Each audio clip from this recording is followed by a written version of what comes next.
Hello students, how are you.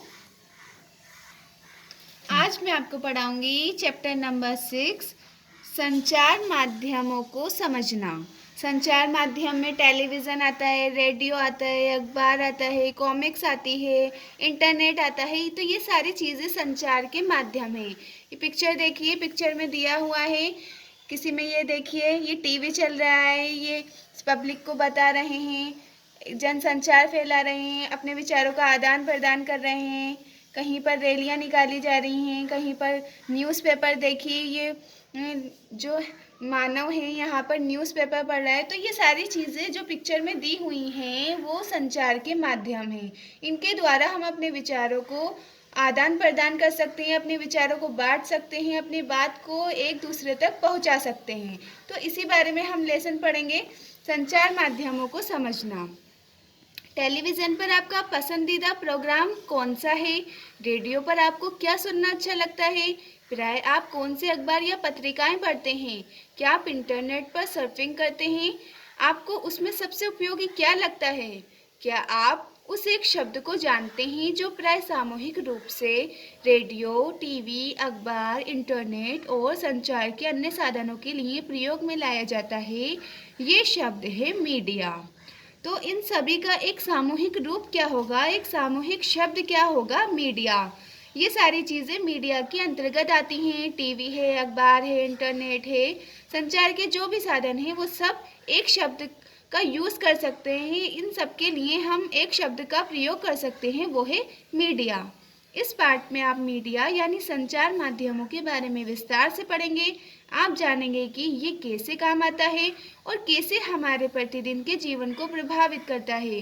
क्या आप किसी एक ऐसी चीज़ को याद कर सकते हैं जो आपने इस सप्ताह संचार माध्यम से सीखी हो? यानी कि आपने टीवी में कोई ऐसी बात सीखी हो, या रेडियो में सुनकर आपने कोई बात सीखी हो, या इंटरनेट के द्वारा आपने कोई बात सीखी हो, या न्यूज़पेपर में आपको कोई बात अच्छी लगी हो, वो सीखी हो। तो आपको इस सप्ताह संचार माध्यमों से जो बात सीखी है उस चीज़ को याद करना है।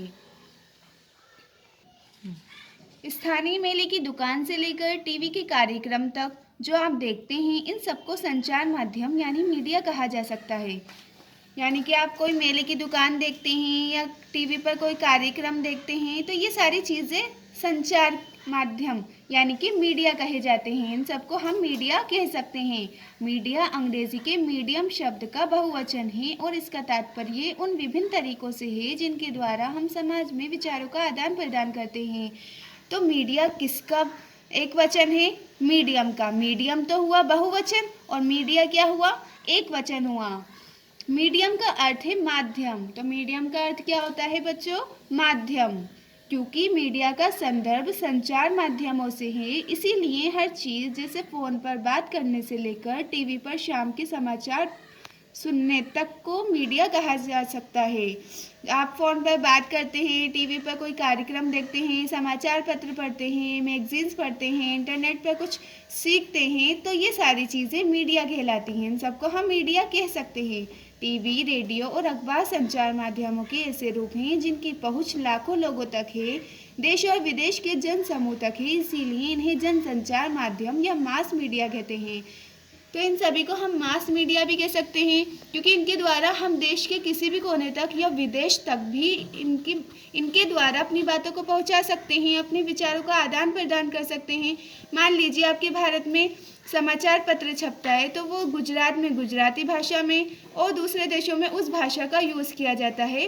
तो हम अपने विचारों का आदान प्रदान एक देश से दूसरे देश तक भी मास मीडिया के द्वारा कर सकते हैं, या मीडियम के द्वारा कर सकते हैं, या मीडिया के द्वारा कर सकते हैं। पृष्ठ 70 पर दिए गए कोलाज में से संचार माध्यमों के 6 अलग अलग प्रकारों को छाटिए। अभी हमने पेज दिखाया था पृष्ठ संख्या 70। इसमें आपको बहुत सारे माध्यमों को दिया गया है। तो यह आपका वर्क है कि इसमें से आपको 6 माध्यमों को लिखना है, 6 संचार के माध्यमों को छाटना है और लिखना है। ठीक है। फिर नेक्स्ट हेडिंग है आपकी संचार माध्यम और तकनीक। आपके लिए संभवतः संचार माध्यमों के बिना अपने जीवन की कल्पना करना भी कठिन होगा।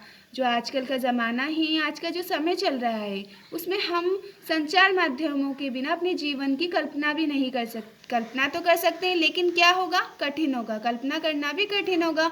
लेकिन केबल टीवी और इंटरनेट के विस्तृत उपयोग हाल ही में शुरू हुए हैं। इन्हें प्रचलन में आए अभी 20 वर्ष भी नहीं हुए हैं। जनसंचार माध्यम के लिए प्रयोग में आने वाली प्रौद्योगिकी निरंतर बदलती जा रही है। अखबार, टेलीविज़न और रेडियो लाखों लोगों तक पहुंच सकते हैं, क्योंकि इनमें एक विशिष्ट प्रकार की तकनीक का उपयोग किया जाता है। देखिए, इसमें एक अलग प्रकार की विशिष्ट प्रकार की तकनीक होती है। उसके द्वारा ही जो अखबार, टेलीविज़न, रेडियो है, वो लाखों लोगों तक पहुंच सकते हैं। हम अखबारों और पत्रिकाओं की छपे हुए माध्यम के रूप में और टीवी तथा रेडियो की इलेक्ट्रॉनिक माध्यम के रूप में भी चर्चा करते हैं। आपके विचार में समाचार पत्रों को छपे हुए माध्यम क्यों कहा जाता है? आगे पढ़ने पर आपको पता चलेगा कि ये नाम संचार माध्यमों द्वारा प्रयोग में लाई जा रही तकनीक से संबंधित है। नीचे दिए गए चित्रों से आपको पता चलेगा कि पिछले सालों में जनसंचार माध्यम के इस्तेमाल में लाई जा रही तकनीक किस प्रकार बदली है और आज भी बदलती जा रही है। जो ये तकनीकें हैं, दिन पर दिन तरक्की करती जा रही हैं, विकसित होती जा रही हैं। तो संचार जो माध्यम है, वो हमारे जीवन के लिए एक बहुत ही महत्वपूर्ण प्रकार है। इसके द्वारा हम अपने विचारों को एक जगह से दूसरी जगह पर भेज सकते हैं और प्राप्त भी कर सकते हैं। तकनीक तथा मशीनों को बदलकर अत्याधुनिक बनाने से संचार माध्यमों को अधिक लोगों तक पहुंचने में मदद मिलती है। तकनीक के द्वारा ये जो हमारी दुनिया है, वो बदल चुकी है। इससे ध्वनि और चित्रों की गुणवत्ता में सुधार आता है। जो हमारी वॉल्यूम है, ध्वनि है और जो चित्र हैं, डायग्राम हैं, उनमें गुणवत्ता आती जा रही है और सुधार होता जा रहा है। पहले आपने देखा होगा ब्लैक एंड वाइट फ़ोटोज़ हुआ करते थे, लेकिन आज के ज़माने में रंगीन फ़ोटो हुआ करते हैं और बहुत सी चीज़ें हुआ करती हैं। लेकिन तकनीक इससे भी अधिक कुछ करती है। ये हमारे जीवन के बारे में सोचने के ढंग में परिवर्तन लाती है। देखो, इस तकनीक से हमारे जीवन में भी जो बदलाव आया है, वो भी अलग होने लगा है। हमारी जो सोच है, उसमें भी परिवर्तन आया है। हम जो जीवन बिताते हैं, उसमें भी परिवर्तन आया है। उदाहरण के लिए, आज हमारे लिए टेलीविज़न के बिना जीवन की कल्पना करना कठिन है। आप सभी को पता होगा, या तो हम टीवी देखते हैं या फिर जो स्मार्टफोन है, उसी में हम कुछ ना कुछ वीडियो देखते रहते हैं। तो जीवन की कल्पना करना भी कठिन होगा टेलीविज़न के बिना। टेलीविज़न के कारण हम अपने आप को विश्व समाज का एक सदस्य समझने लगे। देखिए, विश्व समाज का, देश समाज का नहीं, बल्कि विश्व समाज का एक सदस्य समझने लगे हैं। क्योंकि जो टेलीविज़न है, वो पूरी दुनिया में, पूरे जो वर्ल्ड है, उसमें फैला हुआ है। कहीं भी किसी भी कोने में जो लोग हैं, वो बैठकर आराम से किसी भी न्यूज़ को, समाचार को सुन सकते हैं। टेलीविज़न में प्रदर्शित चित्र सैटेलाइट और केबल के विस्तृत जाल के माध्यम से अत्यंत सुदूर क्षेत्रों तक पहुंचाए जाते हैं। जो सैटेलाइट और केबल है, इसके द्वारा सुदूर क्षेत्रों तक ये जो न्यूज़ है, जो कार्यक्रम है, वो पहुंचाए जाते हैं। इसके कारण हम संसार के अन्य भागों के समाचार और मनोरंजक कार्यक्रम देख पाते हैं। आपने देखा होगा, जो हम घर बैठे ही पाकिस्तान के बारे में या चीन के बारे में जो भी न्यूज़ है, वो हम घर बैठे टेलीविज़न पर देख सकते हैं। आप टीवी पर जो कार्टून देखते हैं, वे अधिकांशतः जापान या संयुक्त राज्य अमेरिका के होते हैं। आप सभी कार्टून जो देखते हैं, या हमारे घर में जो बच्चे हैं वो कार्टून देखते हैं, तो वो ज़्यादातर अधिकांशतः जापान के होते हैं या फिर संयुक्त राज्य अमेरिका के होते हैं। अब हम चेन्नई या जम्मू में बैठकर अमेरिका के फ्लोरिडा के समुद्री तूफान की छावनियों को देख सकते हैं। अगर आप घर पर बैठे हुए हो या चेन्नई या जम्मू में बैठे हुए हो, तो आप अमेरिका में जो तूफान आया है, जो आपदा आई है, उसको आप आसानी से देख सकते हैं। अभी भारत में भी अगर आप बैठे हो, तो आप किसी दूसरे देश में कोई आपदा आई या चीन में कोई आपदा आई, तो उसे आप घर बैठे देख सकते हो। टेलीविज़न ने दुनिया को बहुत पास ला दिया है। जो टेलीविज़न है, उसने पूरी दुनिया को एक मुट्ठी में कर दिया है, बहुत पास ला दिया है। ये देखिए, चित्र दिखाई दे रहा है आपको, ये 1940 के दशक में इलेक्ट्रॉनिक टाइपराइटर के आ जाने से पत्रकारिता की दुनिया में एक बड़ा बदलाव आया। देखो ये एक इलेक्ट्रॉनिक टाइपराइटर है, इसे टाइप किया जाता है। ये कब आया था? 1940 में। तो इसके आ जाने से जो पत्रकारिता है उसमें एक बहुत बड़ा बदलाव आया, जो समाचार पत्र हैं वो इसमें छपने लगे। तो ये कब आया था बच्चों? 1940 में, 1940 के दशक में। नेक्स्ट हेडिंग है आपकी संचार माध्यम और धन। जनसंचार द्वारा उपयोग में लाई जाने वाली विभिन्न तकनीकें अत्यंत खर्चीली हैं। ज़रा टीवी स्टूडियो के बारे में सोचिए, जहाँ पर समाचार वाचक बैठता है। इसमें लाइटें, कैमरे, ध्वनि रिकॉर्ड करने के यंत्र, संप्रेषण के लिए सैटेलाइट आदि हैं। तो देखिए जो संचार के जो माध्यम हैं इनमें बहुत ज़्यादा पैसा खर्च होता है, ये खर्चीली तकनीकें हैं। इन सभी का मूल्य बहुत अधिक है। समाचार के स्टूडियो में केवल समाचार वाचक को ही वेतन नहीं दिया जाता, बल्कि और बहुत सारे लोग हैं जो प्रसारण में सहायक होते हैं। समाचार के स्टूडियो में केवल सिर्फ समाचार वाचक को ही वेतन नहीं मिलता, और भी बहुत सारे लोग हैं जो काम करते हैं। एक पूरी टीम होती है, एक पूरा समूह होता है, तो सब मिलकर उसमें काम करते हैं। इसमें वे लोग सम्मिलित हैं जो कैमरे व प्रकाश की व्यवस्था करते हैं। कुछ लोग कैमरे की व्यवस्था करते हैं, कुछ लोग प्रकाश की व्यवस्था करते हैं, कुछ समाचार वाचक होते हैं। तो ये सब मिलकर काम करते हैं। जैसा कि आपने अभी पढ़ा, जनसंचार माध्यम निरंतर बदलते रहते हैं, इसीलिए नवीनतम तकनीक जुटाने पर भी बहुत धन व्यय होता है। जो नई नई तकनीकें आती हैं उनको इकट्ठा करने में, उनको जुटाने में भी अधिक पैसे लगते हैं, अधिक धन व्यय होता है। इन खर्चों के कारण जनसंचार माध्यमों को अपना काम करने के लिए बहुत अधिक धन की आवश्यकता होती है। परिणामतः अधिकांश टीवी चैनल और समाचार पत्र किसी बड़े व्यापारिक प्रतिष्ठान का भाग होते हैं। ये देखिए, ये पिक्चर में दिया हुआ है, ये है J.L. बेयर्ड, यानी कि जॉन एल बेयर्ड। इन्होंने टेलीविज़न का आविष्कार किया था। ये यंत्र टेलीविज़न का प्रारंभिक रूप था। देखिए ये क्या है? टेलीवाइज़र है। टेलीविज़न आने से पहले टेलीवाइज़र आया था, तो टेलीविज़न का प्रारंभिक रूप को हम क्या कहेंगे? टेलीवाइज़र। अपने इस आविष्कार के सामने बैठे हैं जॉन एल बेयर्ड। जो जॉन एल बेयर्ड हैं, ये देखिए पिक्चर में दिया हुआ है, ये इन्होंने इसका आविष्कार किया है और ये इसके सामने बैठे हैं। इस यंत्र के द्वारा उन्होंने रॉयल इंस्टीट्यूट के समक्ष अपने आविष्कार का प्रदर्शन किया था। इन्होंने आविष्कार तो कर लिया था, लेकिन इसका प्रदर्शन कब किया, कहाँ किया? उन्होंने रॉयल इंस्टीट्यूट के समक्ष, रॉयल इंस्टीट्यूट के सामने अपने आविष्कार का प्रदर्शन किया था। तो इससे हमें पता चली कि टेलीविज़न का आविष्कार किसने किया था? जॉन एल बेयर्ड ने। जनसंचार माध्यम लगातार धन कमाने के विभिन्न तरीकों के बारे में सोचते रहते हैं। एक तरीका जिसके द्वारा जनसंचार माध्यम धन अर्जित करते हैं विभिन्न वस्तुओं के विज्ञापन का है। आपने टीवी में देखा होगा, विज्ञापन होते हैं, एडवर्टाइजमेंट होते हैं।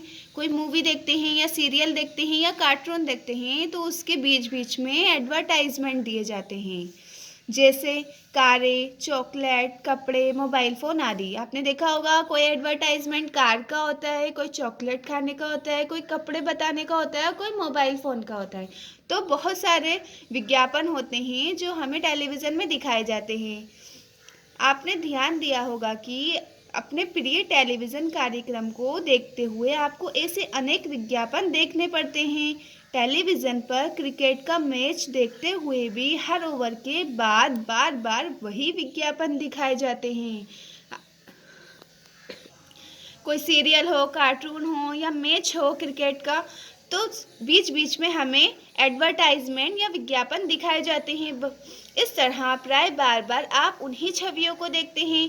जैसा कि आप आगे के अध्याय में पढ़ेंगे, विज्ञापनों की बार बार आवृत्ति इस आशा से की जाती है कि आप बाहर जाकर विज्ञापित वस्तु खरीदेंगे। तो आपको पता चला कि एडवर्टाइजमेंट क्यों दिखाए जाते हैं बार बार? वो इसलिए दिखाए जाते हैं क्योंकि जब आप बाहर जाएं तो उन चीज़ों को खरीदें, उन वस्तुओं को खरीदें जो आपने विज्ञापित में देखी, विज्ञापनों में देखी है। ये देखिए, एक टीवी चैनल में 10 सेकंड के लिए विज्ञापन देने का मूल्य उसकी लोकप्रियता और समय के आधार पर 1,000 रुपये से 1 करोड़ रुपये के बीच पड़ता है। जो विज्ञापन होता है किसी टीवी चैनल पर, जो 10 सेकंड का विज्ञापन होता है, उसकी मूल्य होता है 1,000 रुपये से 1 करोड़ रुपये तक। तो उसमें उसकी लोकप्रियता दिखाई देती है, उसकी लोकप्रियता बताई जाती है और समय के आधार पर उसे 1,000 रुपये से 1 करोड़ रुपये के बीच में विज्ञापन बनवाए जाते हैं। ये देखिए, ये सब टीम वर्क कर रहे हैं। यहाँ पर LCD लगी हुई हैं, टीवी हैं, कंप्यूटर्स हैं, तो सब एक समूह में रहकर कार्य कर रहे हैं। नेक्स्ट हेडिंग, ये देखिए, जो विज्ञापन कराए जाते हैं वो 1,000 रुपये से लेकर 1,00,000 रुपये तक के बीच में होते हैं। तो आपको पता चला कि विज्ञापनों की कितने रुपए लगते हैं बच्चों। 1,000 रुपये से 1,00,000 रुपये के बीच में विज्ञापन कराए जाते हैं। और क्यों कराए जाते हैं? ताकि आप बाहर जाकर उस वस्तु को खरीदें। संचार माध्यम और लोकतंत्र। लोकतंत्र में देश और संसार के बारे में समाचार देने और उनमें होने वाली घटनाओं पर चर्चा करने में संचार माध्यमों की भूमिका अत्यंत महत्वपूर्ण है। देखिए, लोकतंत्र में संसार के बारे में समाचार देना और कोई घटना घटी है उसके बारे में बताना, ये बहुत ही महत्वपूर्ण भूमिका है, बहुत ही इम्पोर्टेंट काम है। उदाहरण के लिए संचार माध्यमों से नागरिक जान सकते हैं कि सरकार किस प्रकार काम कर रही है। यदि लोग चाहें तो इन समाचारों के आधार पर कार्यवाही भी कर सकते हैं। ऐसा वे संबंधित मंत्री को पत्र लिखकर, सार्वजनिक विरोध आयोजित करके, हस्ताक्षर अभियान आदि चलाकर सरकार से पुनः उसके कार्यक्रम पर विचार करने का आग्रह करके कर सकते हैं। देखिए, संचार माध्यम लोकतंत्र से कैसे जुड़ा हुआ है। मान लीजिए कोई घटना घटित हो गई तो हम संचार माध्यमों के द्वारा सरकार तक उसे भेज सकते हैं, सरकार को बता सकते हैं और समाचार पत्रों के द्वारा उन पर कार्यवाही भी की जा सकती है। और संबंधित मंत्री, यानी कि जिस राज्य में आप रह रहे हैं उस राज्य के मंत्री को पत्र लिखकर भी हम उसका विरोध कर सकते हैं। जानकारी देने के संबंध में संचार माध्यम की महत्वपूर्ण भूमिका को देखते हुए यह आवश्यक है कि जानकारी संतुलित होनी चाहिए, यानी कि जो जानकारी आप दे रहे हैं वो संतुलित होनी चाहिए, सही होनी चाहिए। आइए अगले पृष्ठ पर दिए गए एक ही समाचार के 2 भिन्न रूपों को पढ़कर समझें कि संतुलित संचार माध्यम का क्या तात्पर्य है। ये देखिए, अलग अलग पाठकों की पसंद को देखते हुए छपाई वाले माध्यम कई तरह की जानकारियाँ उपलब्ध कराते हैं। ये पिक्चर दिया हुआ है, इसमें अलग अलग तरह की पुस्तकें दी हुई हैं, छपी हुई हैं, तो ये हमें जानकारियाँ प्रदान कर रही हैं। न्यूज़ ऑफ इंडिया की रिपोर्ट, प्रदूषण फैलाने वाले कारखानों पर वज्रपात, विरोधियों द्वारा चक्का जाम, यातायात रुका। ये देखिए, न्यूज़ है कि जो कारखाने हैं वो प्रदूषण फैला रहे हैं। राधिका मलिक, INN। कारखानों के मालिकों और मजदूरों के हिंसात्मक विरोध ने आज शहर की गतिविधियों को रोककर रख दिया। सड़कों पर वाहनों की विशाल जाम लगने के कारण लोग समय से अपने काम पर नहीं पहुंच सके। कारखाना मालिक और मजदूर सरकार के प्रदूषण फैलाने वाली इकाइयों को बंद करने के निर्णय का विरोध कर रहे हैं। यद्यपि सरकार ने ये निर्णय कुछ जल्दबाजी में लिया है, परंतु विरोधियों को काफ़ी समय से ये पता था कि उनकी इकाइयां गैर कानूनी हैं। इन इकाइयों के बंद होने से शहर में प्रदूषण का स्तर काफ़ी कम हो जाएगा। शहर के गणमान्य नागरिक श्री जैन ने कहा, हमारा शहर भारत के नए व्यावसायिक केंद्र के रूप में स्थापित होता जा रहा है। इसके साथ साथ ये भी आवश्यक है कि शहर